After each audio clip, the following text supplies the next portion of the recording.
Get over here! No. Please?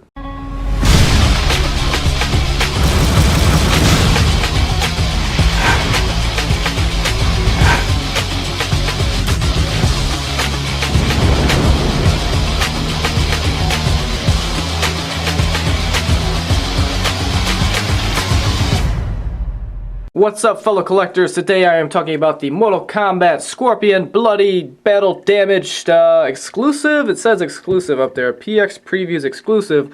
Whatever that means. It's got the ages 17 and up.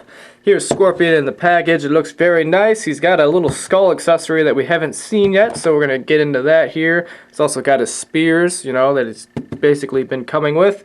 And he looks all bloody and cool. On the back here, you're going to see a picture of Scorpion, even though he does not come with swords, but he does come with his alternative hands, and you get a little biography about Scorpion on the back there. But I do like the artwork and the illustration that they use with the figure and the background image and everything. I think that looks really good. I love how the top here says, not a toy for children, intended for adult collectors only. And that's what we are. We're adult collectors, and we collect action figures. So I'm going to go ahead and open this guy up and review it. Alright, I got this guy opened up, and I got to say right out of the package, it's a really cool figure, but, you know, overall, the only difference between him and the other Scorpion is the paint scheme. You know, I was actually hoping that they'd fix the face mask issue. This one actually seems like it stays on a little bit tighter, but it still kind of falls off if you nudge the head around a little bit. It's a little disappointing. Now, the blood effect and detail all over the figure actually does look really good. I like how this splatters on his mask and on his face there. It's all over his chest, running down his arms, running down his whole suit. Looks really good. We don't really see any blood, you know, too much on the bottom pants, but you can see a little bit of blood splatter there down by the legs.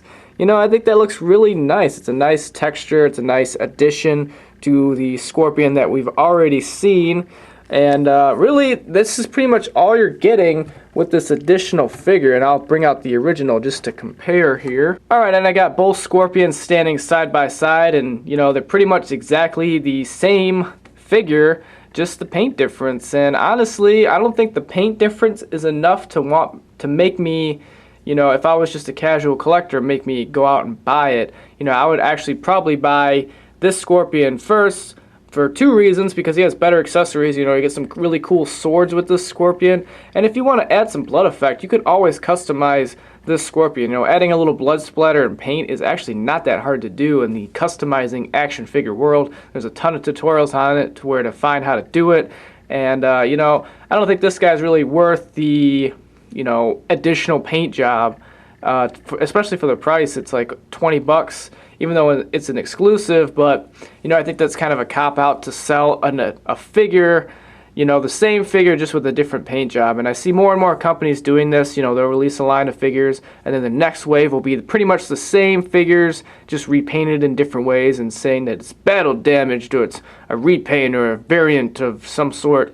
And, you know, I think that's just kind of a cop-out to get more people to buy the same thing. And I think if the company just really wanted to have a great action figure line, they would come out with, you know, maybe a different variant here and there, but I think it's best to just come up with a bunch of really cool accessories and keep it at that, not just have a bunch of different variants, different colors and stuff like that. It just seems kind of hokey and cheesy to me. Now, it does come with two open hands, a right and left obviously, and there is blood splatter on those.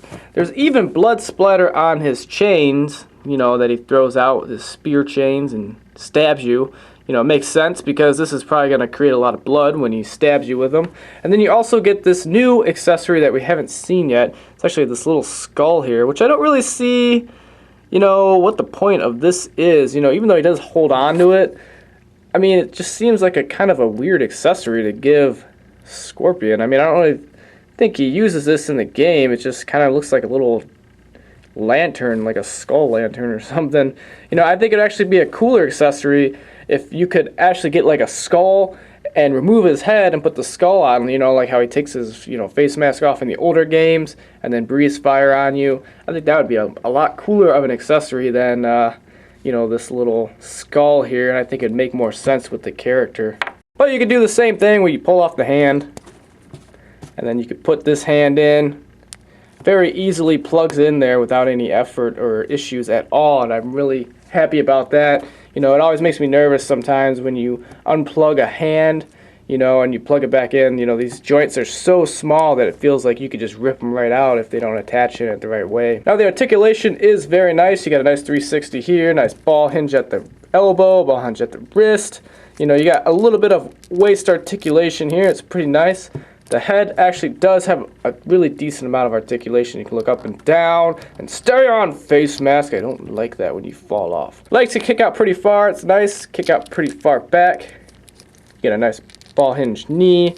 Some ankle pivot action going on, and you know, he does have a really good amount of articulation. You get him in a lot of cool poses, and the build of the figure is really nice. That's where the weight's nice in proportion, to where you can actually do some really cool poses and get him into some really cool stuff to where he's not going to fall all over the place trying to get him in those poses.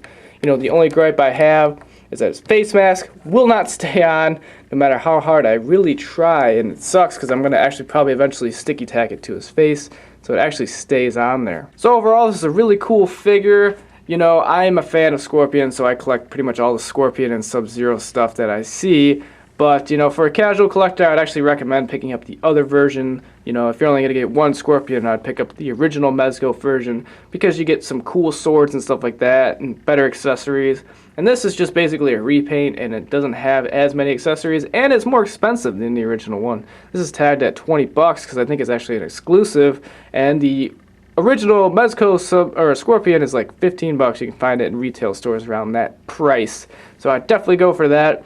But if you're a hardcore collector like me, you're going to pick this guy up. So check out my channel, guys. I got a ton of reviews on there. Mortal Kombat, Halo, Walking Dead, Star Wars, all that good nerdy stuff. I put animations in all of my reviews. And yeah, go ahead and subscribe because I come up with new videos every week. And I'll see you guys in my next review. And thank you all for watching.